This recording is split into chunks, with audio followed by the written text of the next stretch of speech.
านะหวานเจี๊ยบโรคเพียบนะครับ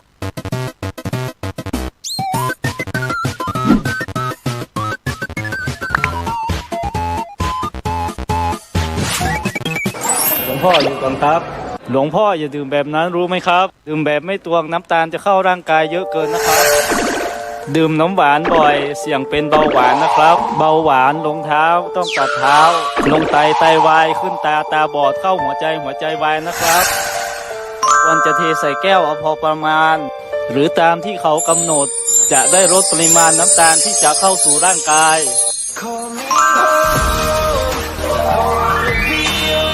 หลวงพ่อทานทีละแค่นี้เพื่อสุขภาพที่ดีนะครับหลวงพ่อ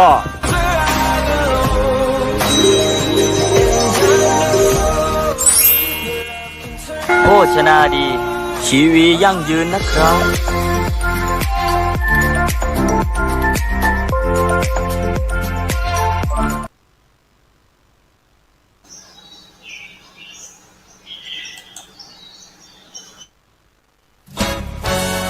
ทำเป็นทีมสถานีธรรมะออนไลน์ขอเชิญติดตามชมรายการธรรมสากัจฉาสนทนาธรรมตามการคุยทุกเรื่องทุกประเด็นเติมธรรมะให้หัวใจเติมอาหารใจเติมพลังใจให้ตนเองเป็นประจำทุกวันเวลา 20 นาฬิกาเป็นต้นไปโปรดกดปุ่มติดตามและกด Subscribe เมื่อทำเป็นทีมมาเราจะได้พบกันเพื่อรับฟังสารธรรมข้อคิดดีๆมากมาย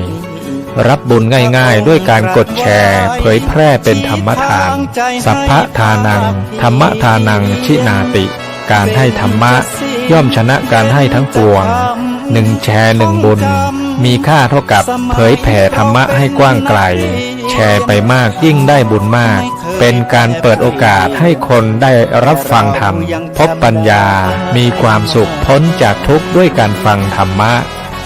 มาทวงคำมันหมู่บ้านศีลห้าถือเป็นพันธะบุญเป็นเงาเฝ้าตามติดบุญ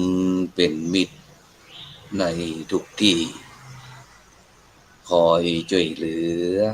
เอื้ออารีห่างลาคีปลอดโผยภัยบุญพิทักษ์บุญรักษาบุญนำพาให้หมู่เฮาพบความสุขใสแม้นชีรับดับล่วงไปบุญส่งให้สุขสวดสดี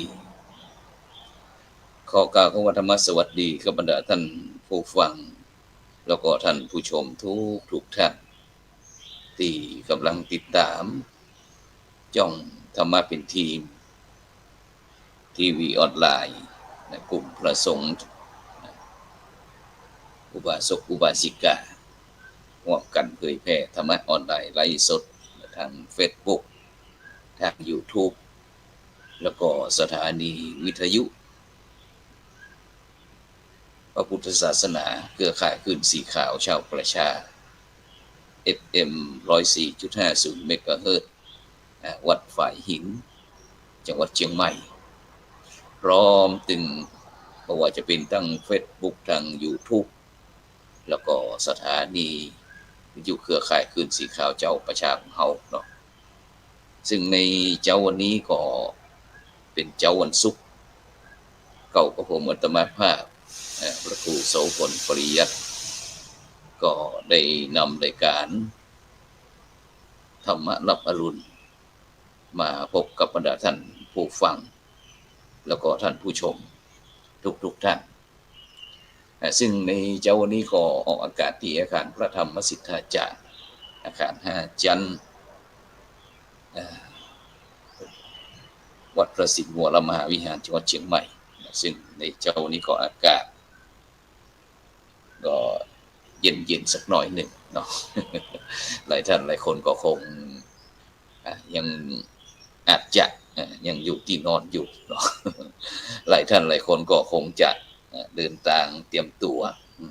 งหาเขาป่าอาหารกินข้าวเจ้าเข้าง่ายแล้วก็คงจะเดินทางไปทำการทำงานเนาะเพราะวันนี้เป็นวันสุดสัปดาห์ซึ่งปกตินั้นเจ้าวันนี้ก็จะเป็นหน้าที่ของท่านอาจารย์พระมหาจิตรการอภิคุณโยหลวงพ่อเจ้าคณะอำเภอภูซางจังหวัดพะเยานะแต่เนื่องจากที่ในเจ้าวันนี้ติดศาสนกิจด่วน ก็เลยมอบหมายนะพระครูโสพลปริยัติเป็นผู้ดำเนินรายการแต่งนะซึ่งปกติเจ้าวันนี้ก็ตั้งใจว่าจะเดินทางไปที่วัดต้นเพิงนะตำบลเมืองง่าอำเภอเมืองจังหวัดลำพูนเพื่อที่จะไปเตรียมที่จะตรวจเยี่ยมกับคณะกรรมการโครงการวัดประชารัฐสร้างสุขประจำปี 2567 แต่ก็ลาบลอยมาเจ้านี้ ฉะนั้นก็จะได้กระตามบรรดาท่านผู้ฟังทั้งหลายในช่วงนี้ก็อาจจะทางจ่องธรรมพิธีของอาจจะกระท่อนกระแทนสักหน่อยหนึ่งนะเพราะว่าต้องมอบหมายคือน้องเนน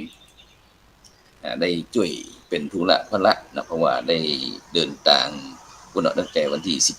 17ธันวาคมต้นไปที่เมืองแปะท่านอาจารย์พระครูโกศลนะไอ้เจ้าคณะอำเภอเมืองแปะนะเพิ่นไอ้ทำบุญปล่อยหลวงนะที่วัดเปิ้นนะก็ปลวดไปร่วมอนุโมทนานะเสร็จแล้วก็เดินทางไปที่จังหวัดกำแพงเพชรนะวันที่17นะเพื่อที่วันที่10วันที่18นั้นก็จะได้ตรวจเยี่ยมโครงการวัดประชารัฐสร้างสุขที่วัดสว่างอารมณ์ตำบลหนองหลวงอำเภอลานกระบือจังหวัดกำแพงเพชรนะ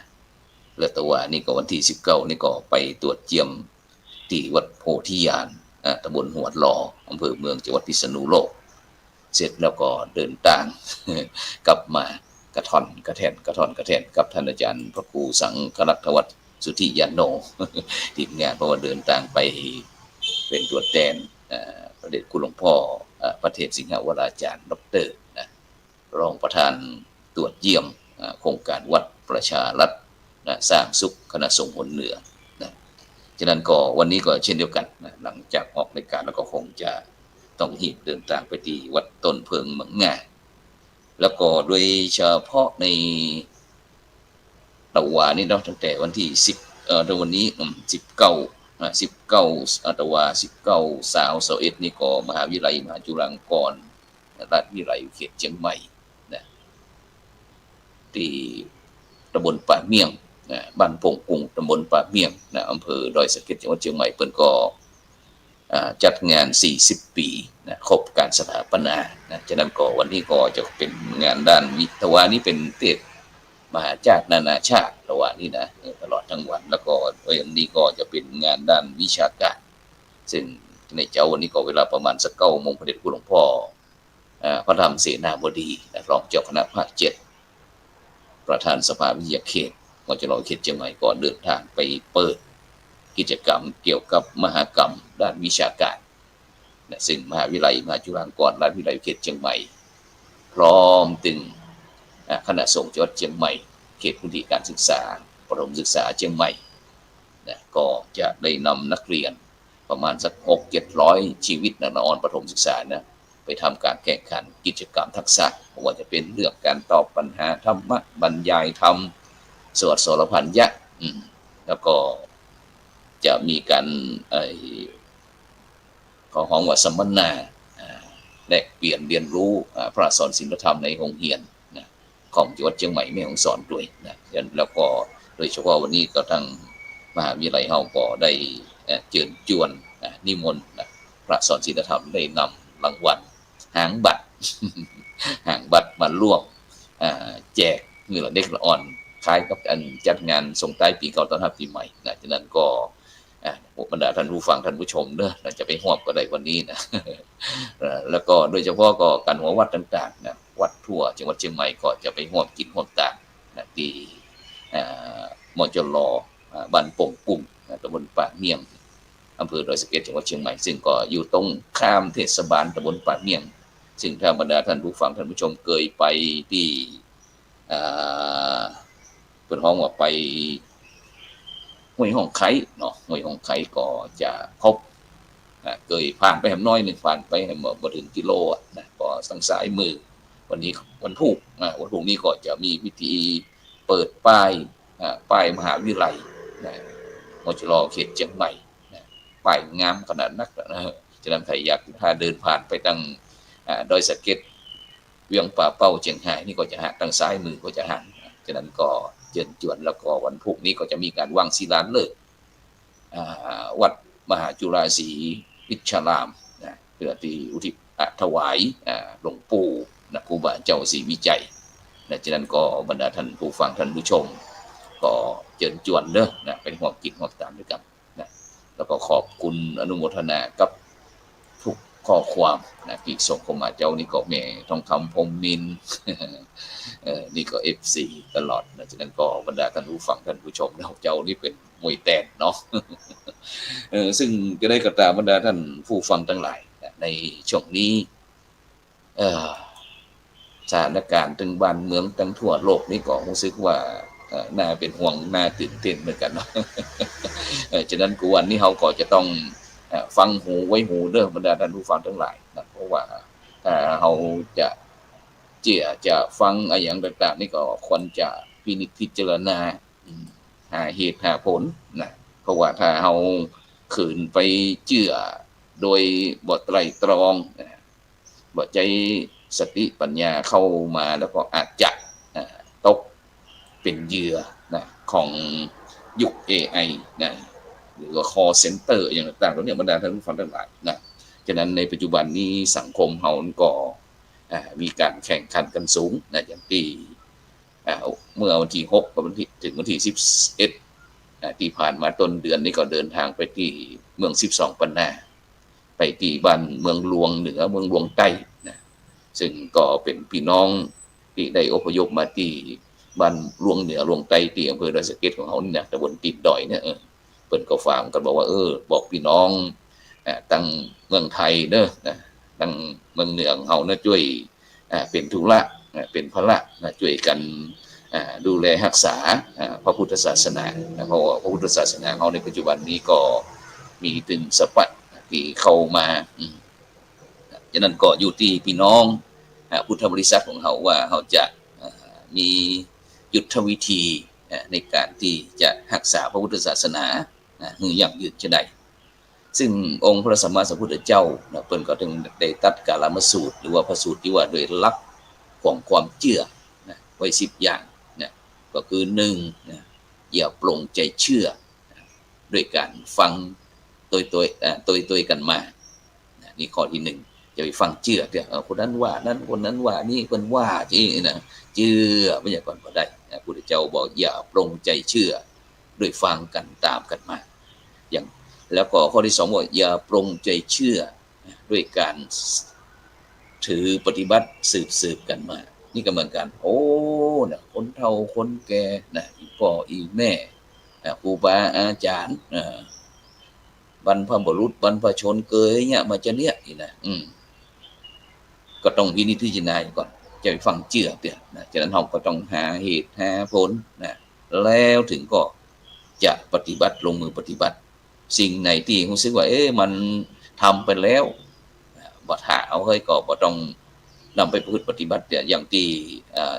เรื่องเขาท่านี่ก็ใกล้จะ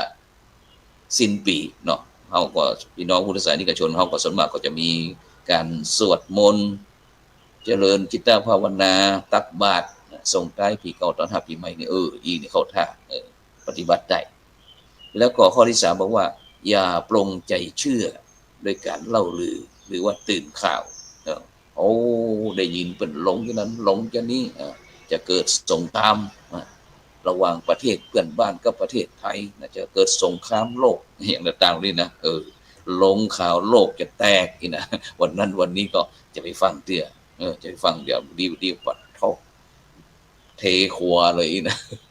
ผลสุดท้ายมันมาแตกสกรรมนี่นะจะฟังเชื่อตื่นข่าวนะแล้วก็อย่าปลงใจเชื่อด้วยการอ้างตำราหรือคัมภีร์นี่ก็สำคัญเหมือนกันเพราะว่าหลายท่านหลายคนนั้นบางครั้งเท่าชีวิตต่างชีวิตเนี่ยเอาไปผูกเอาไปติดไว้นะกับตำรับตำรา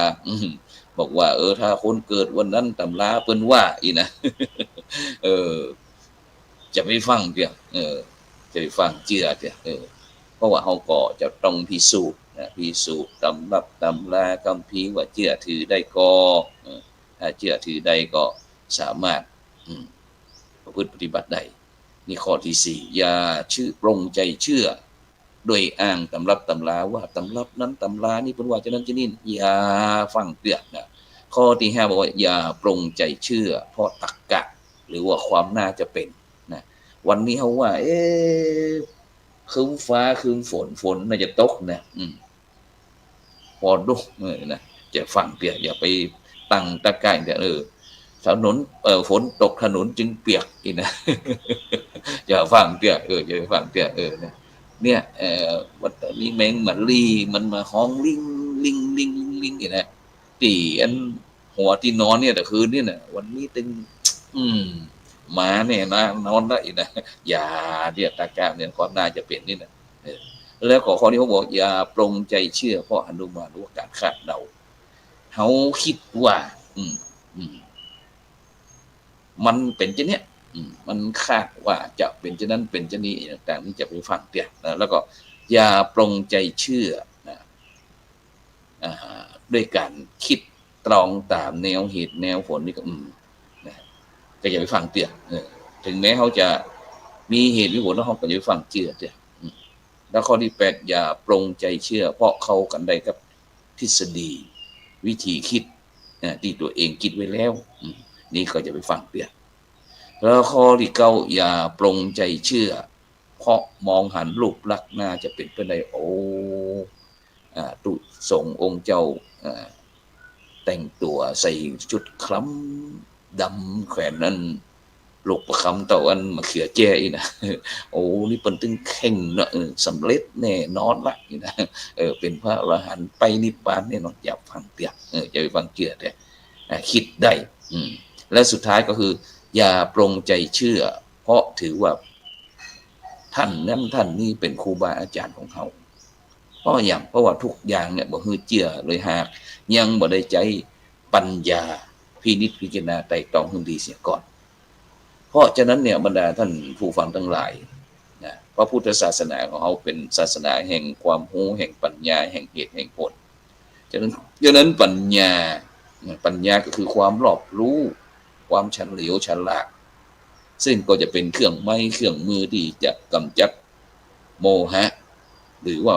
ความฉลาดน้อยในจิตในใจของมนุษย์คนเฮาแล้วก็การใจปัญญาพินิจพิจารณาไตร่ตรองให้ดีอย่างก่อน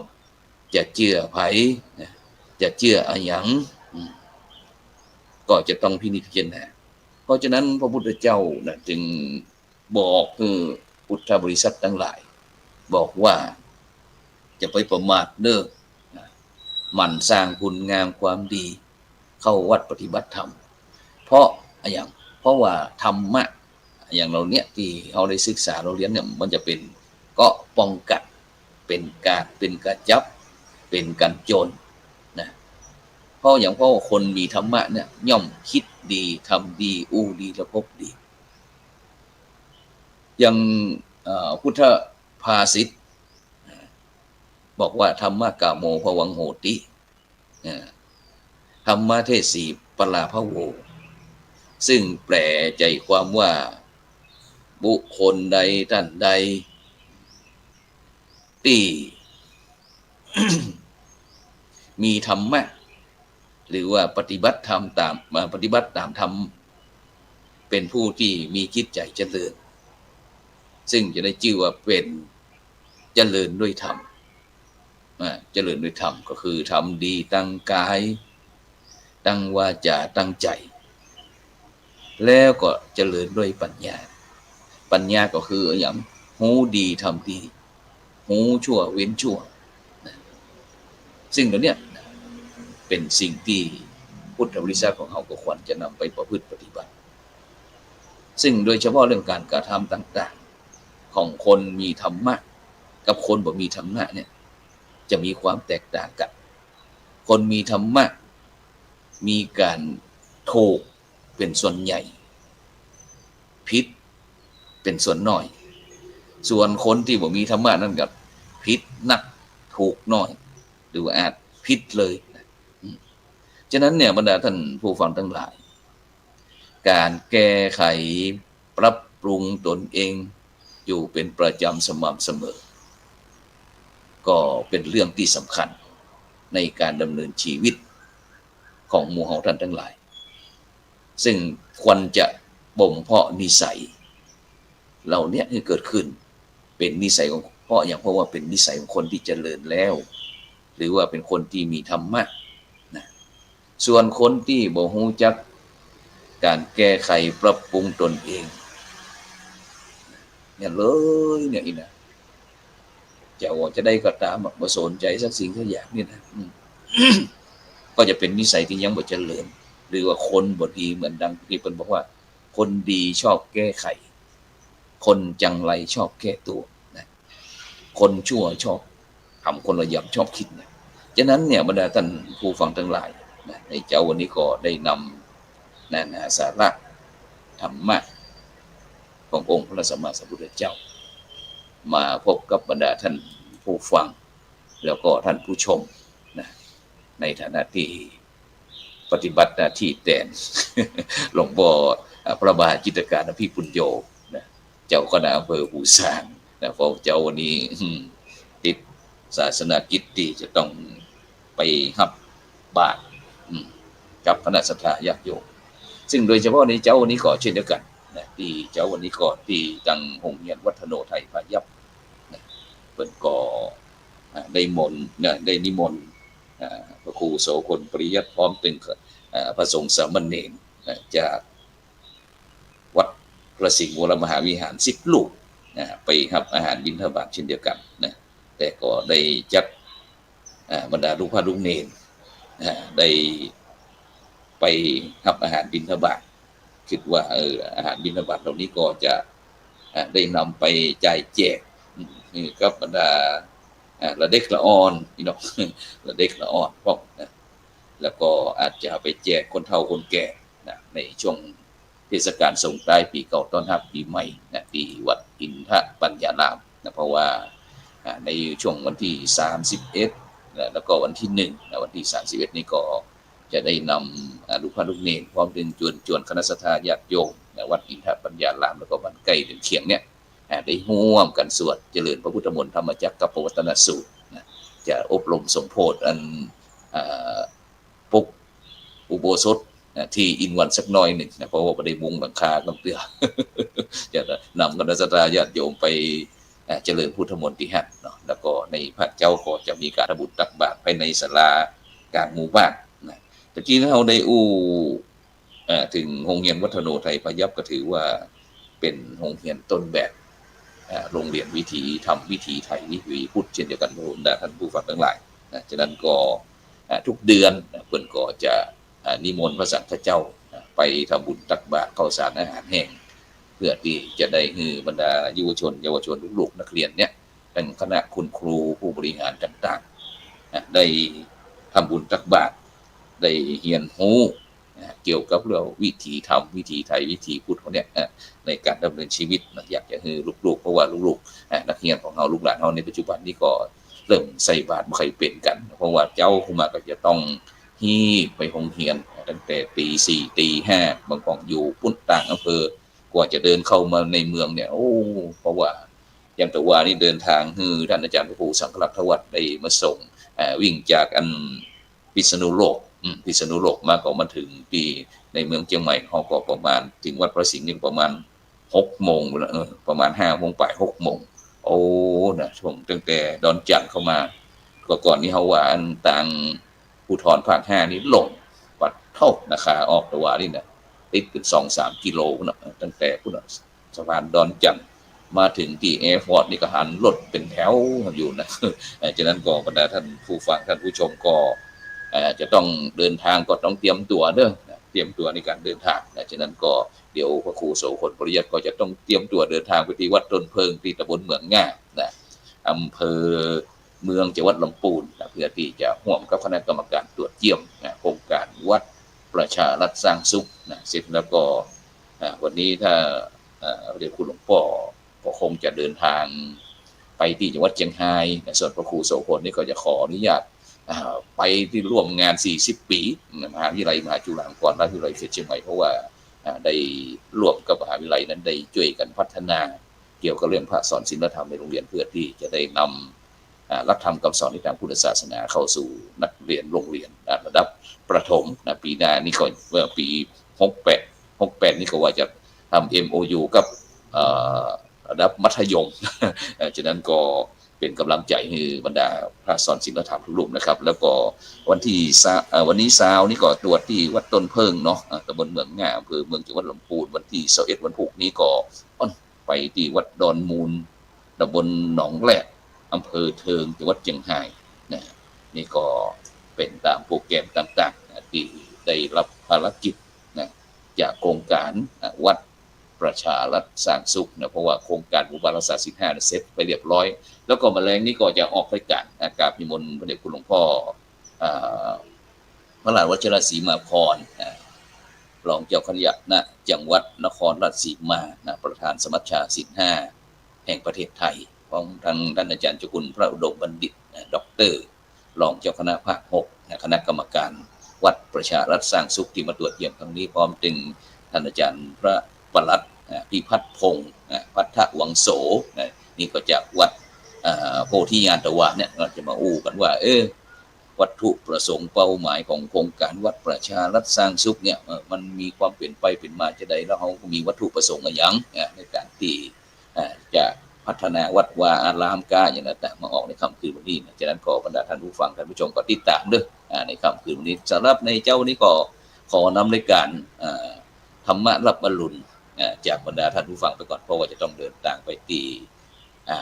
วัดต้นเพิงเนาะเพื่อที่จะไปสมทบกับคณะกรรมการเขาฉะนั้นก็ไม่คืนเวลา20:00 ถึง21:00เขาคอยพบกันใหม่สำหรับเจ้านี้ก็ขอกล่าวคำว่าธรรมะรับอรุณสวัสดีขอเจริญพร